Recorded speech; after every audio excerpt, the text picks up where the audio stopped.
Unfortunately, I can't sing, but I love that song. Anyway, welcome to my channel. I just wanted to say my name is Bridget. I am a licensed marriage and family therapist associate. And today we got a really good topic. So we're going to be talking about things you should never say in your marriage.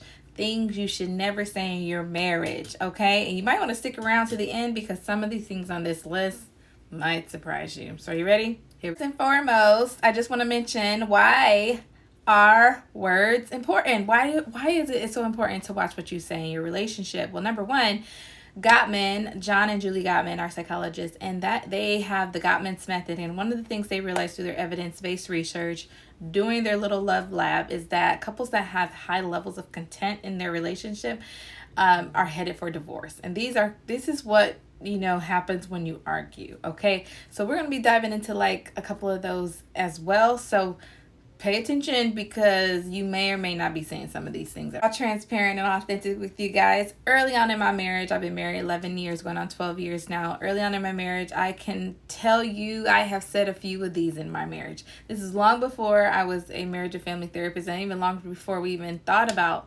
doing this, because my husband is a marriage and family therapist as well.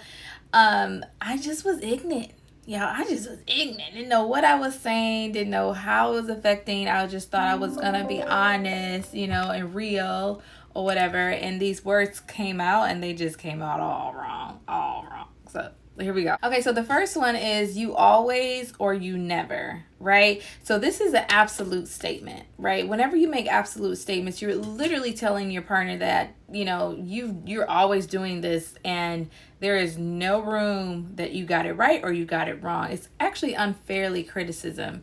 You're unfairly criticizing your partner, and that makes them defensive. That makes them highly defensive. And when a person gets defensive, their limbic system and their amygdala gets activated, and that's when you have the emotional brain. And when the emotional brain is activated, there ain't no level of intimacy. I'm probably going to mention that quite a bit during this video. So just remember, when you put your partner on a defensive, there's very little chance of connection and emotional intimacy. Another thing that you should never say to your spouse is calm down, you are overreacting. Okay. The reason why this is not a good statement to say in general is because you are not validating or even acknowledging their experience of the situation. Now, should they calm down? Are they overreacting? That may or may not be the case. But saying that at that time is not necessarily going to make them want to calm down. It's not necessarily going to make them, stop doing what they're doing. Instead, you really want to, see like, I see you're very angry, or literally call it out. It's really highly effective to say, you're upset. You're really frustrated right now. Let's talk about what's causing the anger. That's a different way of really like approaching that situation. If your partner is like overreacting, or you sense that they're overreacting and you would like for them to calm down, that's a better way to approach it. Let's back up real quick. I forgot to give you guys a alternative for, instead of, if you are always saying like you always or never, you don't want to say that. Instead, you want to express what you're actually feeling. So that could be like, you know what, I feel overwhelmed with the laundry and I really would appreciate your help. So instead of saying you never help me with the laundry, right?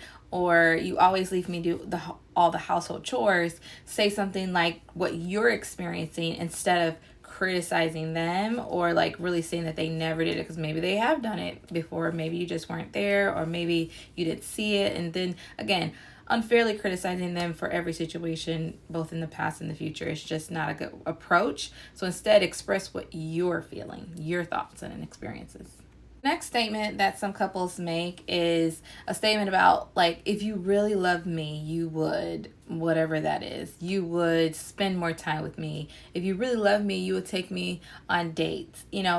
This is a bad statement to make, and it's because it's actually rooted in manipulation. I'm sorry. If that's you, that's what it is. Okay, it's a manipulation. It's basically trying to manipulate them by making them feel bad. Instead, you just want to tell them how you really feeling. Again, this vulnerable emotion. A lot of times we have these protective, I call it like the iceberg effect. Above the water is usually the protective response, and below the water is the more vulnerable emotion that you usually don't want to express because, again, it's vulnerable. So instead of saying like, you know, if you really loved me, again, that's this idea of manipulation. You want to say something like, I really miss spending time with you. You know, I just want to go on a date. Can we plan a date together? Like, that's vulnerable. That's really saying, like, let's spend some time together. I really miss going out with you, instead of, you know, this sign of like manipulative. If you really love me, like, you know, they probably do love you, but they don't want to be manipulated. Okay, so let's just go from there and stop that. That might be learned behavior. That's something else that's something that we would deal with in therapy. Learned behavior from family dynamics or what you saw. That might be something that you have picked up on in your lifetime that we have to unlearn. Okay, it's a big one. Okay, y'all, so I have to admit, I have said this many times in my in my marriage, and when I learned how bad it was to say it, I had to say, okay, I really need to unlearn saying this. But the next one is, I told you so. I told you so.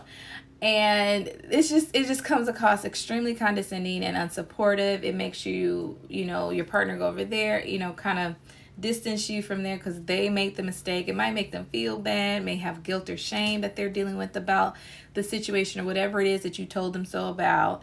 You know, it just doesn't make a person feel good. And you want your partner to feel good and supported no matter what the circumstances is. So instead of saying, I told you so, and this is something that I had to learn, let's figure this out. Let's figure out how we can solve this problem together. Like, okay, we're here, can't change the past. Let's figure out where do we go from here? How can we figure this out together?